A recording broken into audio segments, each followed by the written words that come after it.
Moi, ce que je vis en ce moment,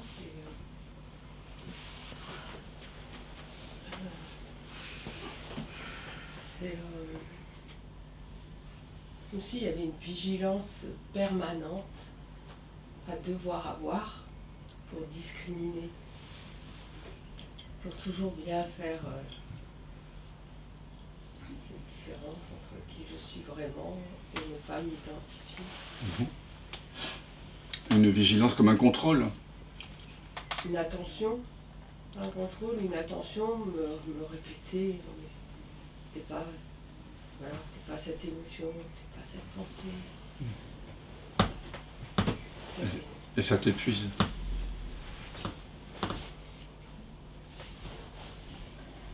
Épuisé. Tu fais des efforts pour faire ça.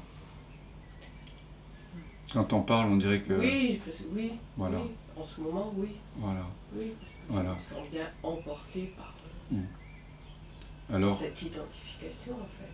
Oui.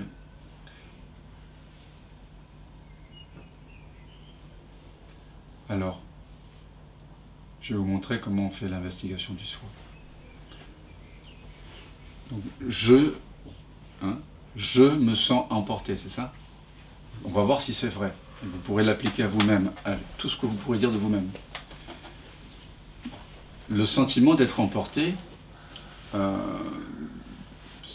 c'est un sentiment, c'est une sensation. Tu peux la décrire un petit peu?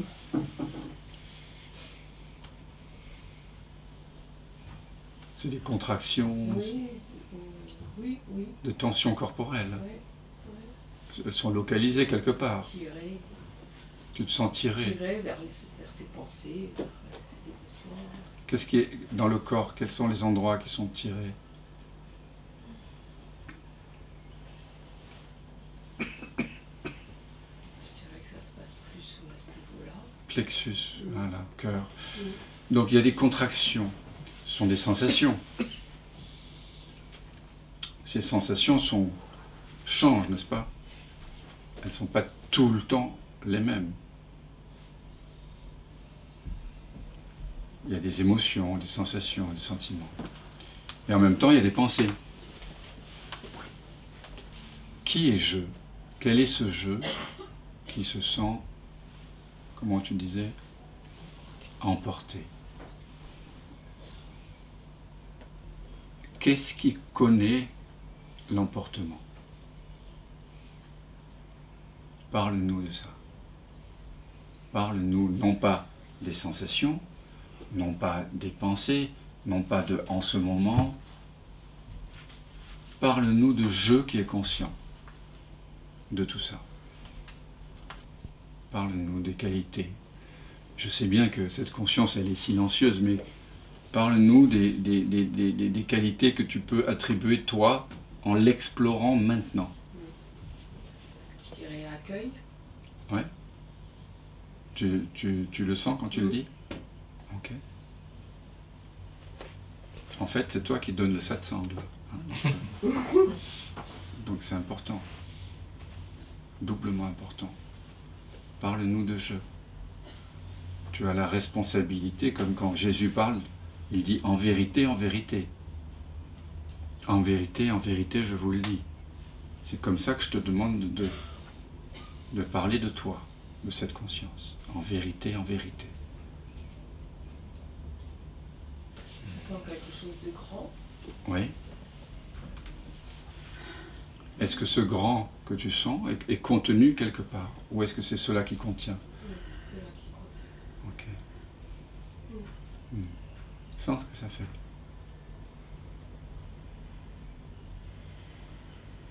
Voilà. C'est comment de sentir que c'est grand, je, et que c'est plus vaste que tout ce que tu perçois? Je sais pas. Ce que je ressens là, c'est trop. D'accord. Qu'est-ce qui est conscient de trop? Parle-nous de cela. Trop, c'est un mot qui se réfère à des sensations de débordement. Ok. Parle-nous de cela qui est conscient de l'impression de trop. Fais un petit pas en arrière dans la conscience, comme dirait Satprem. Hop. Et parle-nous de l'arrière-plan, de cela qui connaît c'est trop. Oui, c'est ce même espace d'accueil, Ouais. d'infini. Ok. Sans ce que ça fait que d'être un espace d'accueil infini.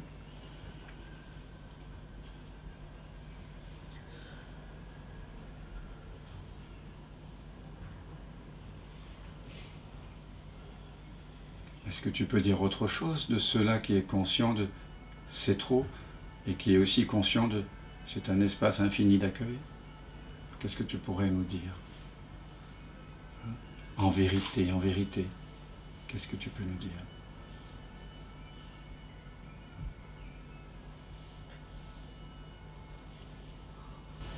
Je ne peux pas trop dire, mais c'est quelque chose c'est là où j'ai pas envie de quitter. J'ai pas envie de quitter cet espace-là. Mhm. Que je peux pas dire. Ouais. Est-ce que je peux se quitter lui-même? Regarde. Est-ce que vraiment, parce qu'on dit de ces choses, on dramatise, est-ce que je, regarde, hein, ici on est un peu factuel quand même, est-ce que je peux se quitter lui-même? Est-ce que cet espace peut se quitter lui-même? Est-ce qu'il peut réellement s'oublier? Regarde, hein. Il peut faire semblant. Est-ce qu'il peut vraiment se quitter? Je.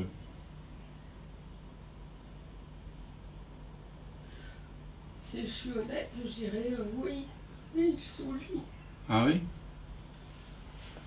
Elle vient d'où cette honnêteté-là? Qui c'est qui est honnête là? C'est la mémoire ou c'est l'espace? C'est la table ou c'est l'espace de la pièce? C'est le film ou c'est l'écran?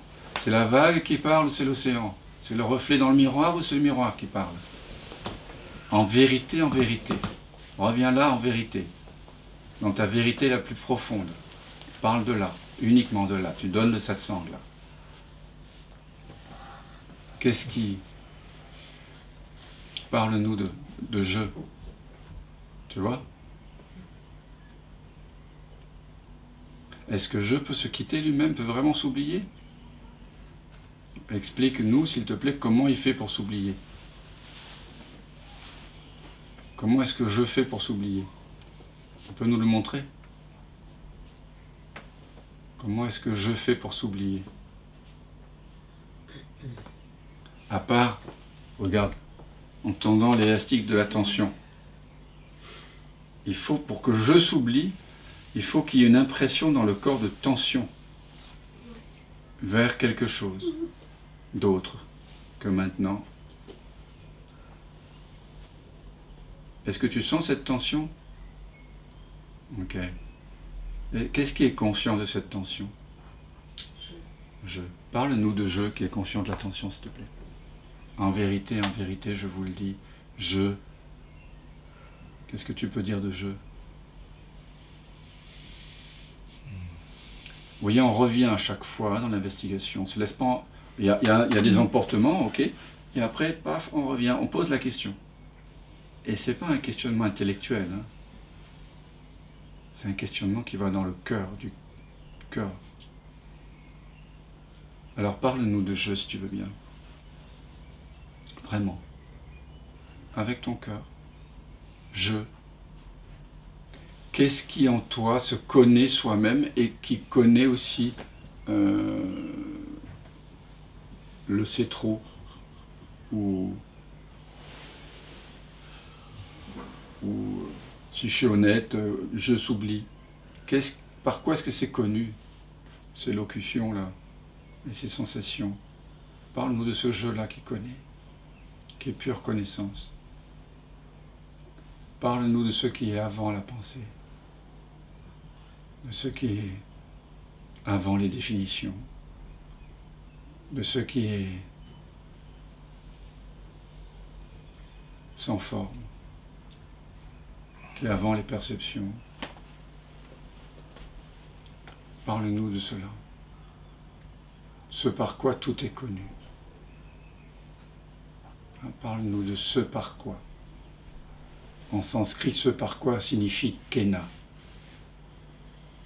Et dans la Kena Upanishad, on dit ce n'est pas ce que la pensée pense, c'est ce par quoi la pensée pense. Tel est le Brahman, c'est-à-dire l'absolu. Et non cela que l'on honore comme tel. Les faux dieux, les pouvoirs. Non, c'est ce par quoi. Alors par quoi est-ce que c'est connu, les émotions, les pensées? Parle-nous de ça, de jeu. Quelles sont les qualités de jeu?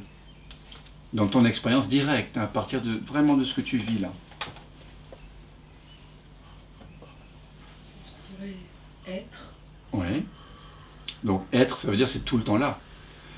Le c'est trop, c'est pas tout le temps là. Le si je suis vraiment honnête, c'est pas tout le temps là. Donc être. Ok. Est-ce qu'il y a un moment donné où être n'est pas? Est-ce que c'est possible?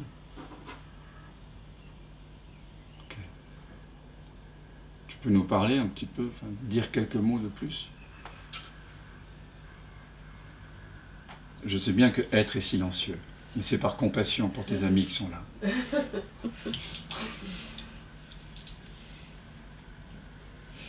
Voilà. C'est ça, transmettre. C'est par compassion, parce que sinon on reste dans le silence. On peut transmettre par le silence. Mais parfois certaines personnes ont besoin de mots. Jusqu'à ce qu'il n'ait plus besoin de mots. Donc si tu veux bien utiliser encore quelques mots, quelques phrases pour désigner être. Amour. Amour? Ah oui.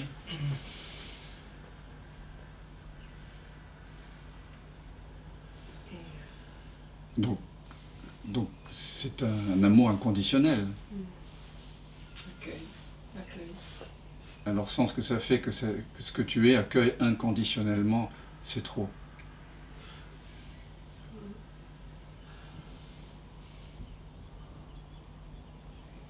Comme ça accueille inconditionnellement les chants d'oiseaux. Est-ce que fondamentalement il y a une différence entre la perception c'est trop et la perception du chant d'oiseaux? Ça ne change rien à être. Donc être est amour, et quoi encore? Qu'est-ce que tu peux dire?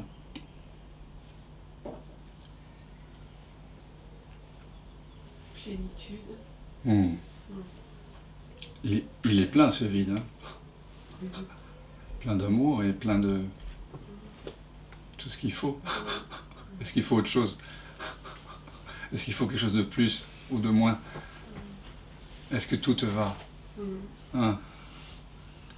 Donc jeu et amour, plénitude, mais quoi encore?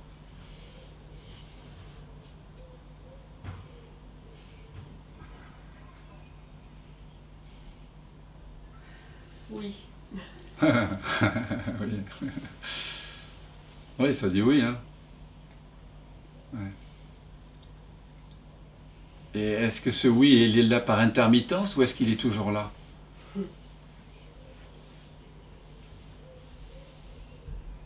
Est-ce que c'est comme une pensée qui va, qui vient, le oui? Ou est-ce qu'en réalité c'est toujours là? C'est toujours là, mais des fois il y a le rideau qui se ferme. Mais le rideau... Alors explique-nous comment tu fais pour fermer le rideau. Je sais pas, il se ferme tout seul. Ah! Il a bon dos le rideau. Le rideau, c'est le dos qui rit. Qui se rit de toi.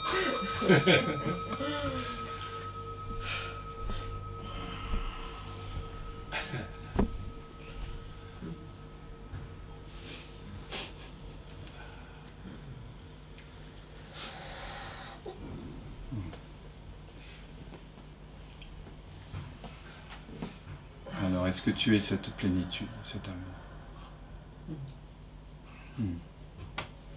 Eh oui.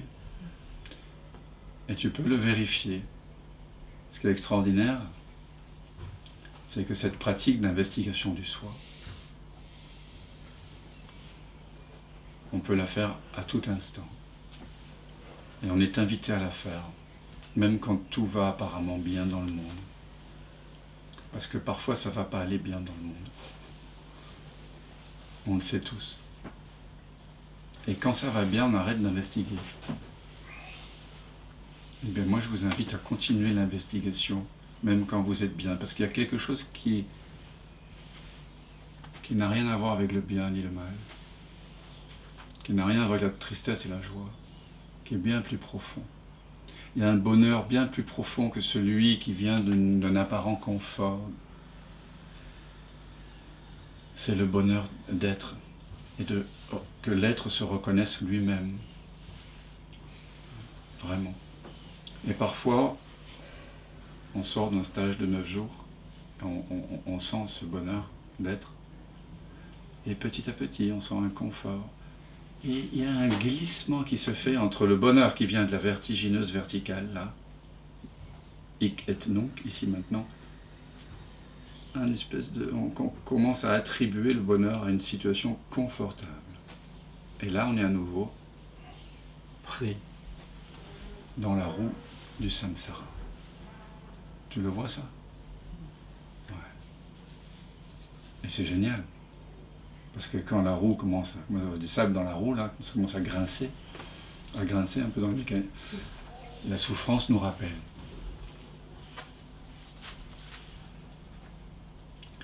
Mais la souffrance ne vient jamais des situations.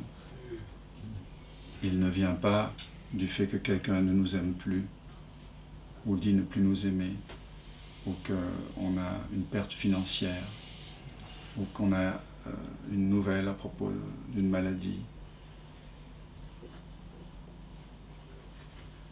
Ce sont des chocs émotionnels et physiques, c'est vrai. Mais on n'est pas obligé, et c'est ce à quoi on s'invite ici, de s'infliger la double peine qui consiste à croire que ce qui arrive ne devait pas arriver.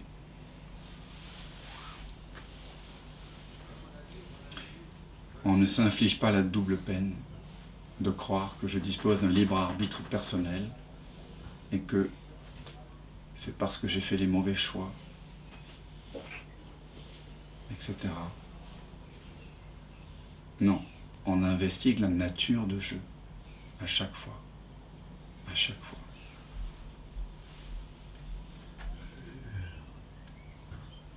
D'accord? Ça, c'est vraiment le rappel qu'on fait ici. La source du bonheur, elle est en vous, mais pour le découvrir, il faut mener l'investigation du soi à chaque fois. Comme on vient de le faire. Je te remercie infiniment de donner le là du satsang à tout le monde.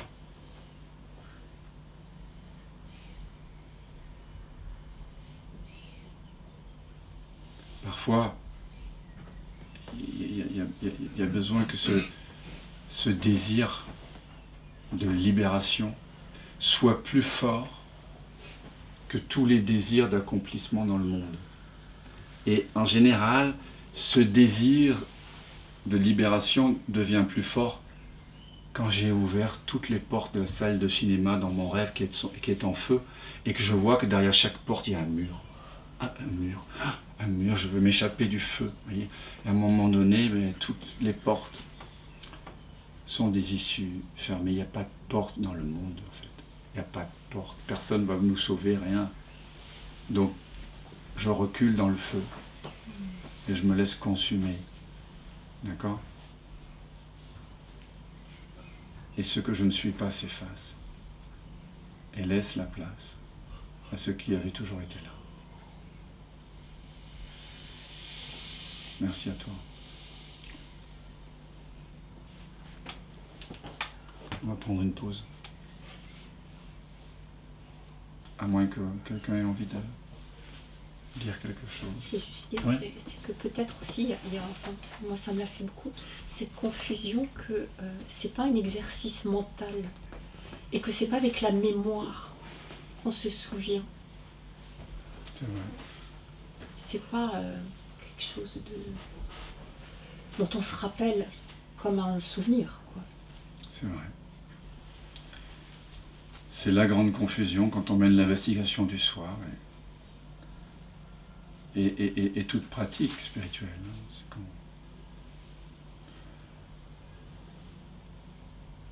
on manie souvent des concepts. Alors que on doit le faire, comme dit Jésus, en vérité, vous voyez. Voilà, à partir de cet instant. Et à un moment donné, le mental a semblé prendre le pas, et en fait, tu as reculé dans le vide. Et là, c'est toujours cette invitation à reculer dans le vide, hein, dans ce fond sans fond, dans cet espace de non-savoir, où je ne sais rien, où je ne veux rien, où je ne possède rien. Donc quand vous faites cette investigation, vous le faites pas pour vous débarrasser d'une émotion inconfortable, vous le faites vraiment par amour de la vérité, par amour de Dieu, par amour tout simplement, avec joie.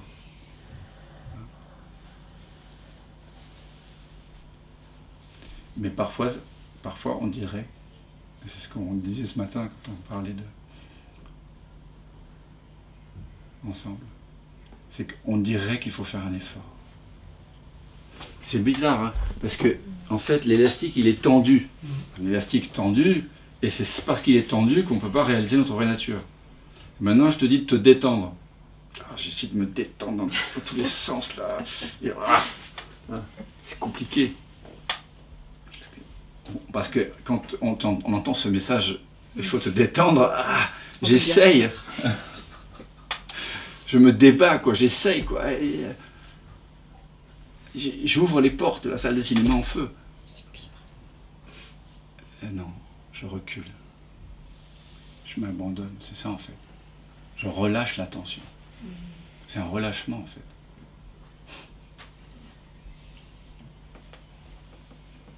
C'est une petite chanson qui raconte ça. Je vous la chanterai. Ça s'appelle « Je ».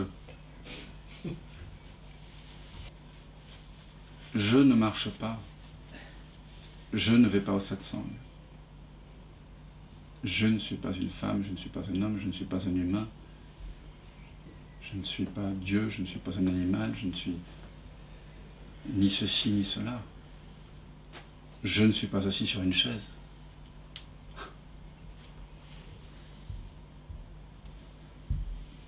Je est. Et la chaise, et le corps, et les amis, et le décor apparaît dans une ouverture transparente en ce moment au-dessus de vos épaules.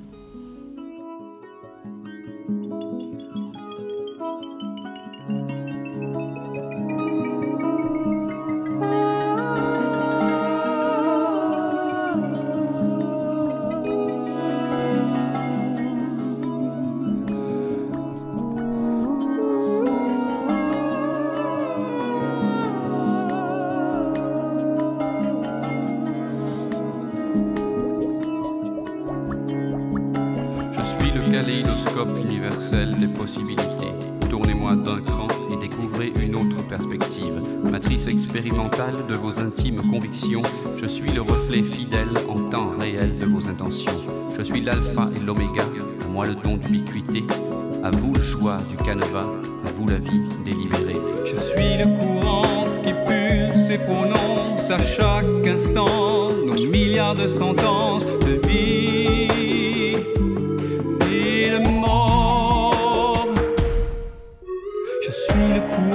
Qui sème et disperse aux quatre vents nos milliards de semences d'infini et d'encore.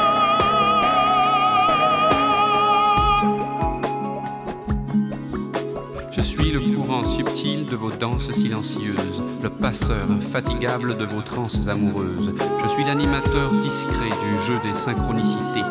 Je bats la démesure et tire le fil de l'inexpliqué. Je suis le Deus ex machina, le dehors et le dedans. Je ne suis ni ceci ni cela, c'est ainsi, je suis le courant. Je suis suis le courant qui pulse et prononce à chaque instant nos milliards de sentences de vie et de mort.